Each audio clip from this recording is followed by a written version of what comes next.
अगर आपने अभी तक हमारे चैनल अब्राहम टेलीविज़न को सब्सक्राइब नहीं किया है तो प्लीज़ सब्सक्राइब करें और साथ ही बेल का बटन जो है वो आइकन उसको प्रेस करें और लाइक करें, दोस्तों के साथ शेयर करें और अपने कमेंट्स में भी हमारे लिए हौसला अफ़ज़ा अल्फाज बयान कीजिएगा।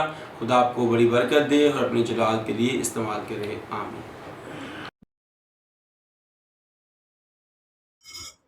आप सबको मेरी तरफ से सलाम। मेरा नाम शालीम महमूद है और मेरे साथ मेरे सर दानिश है। आए हमसे मिलकर खुदा की हमद सना करें और उसके नाम को इज्जत और जलाल दें। शैतान दे चक्करां दे विच फसे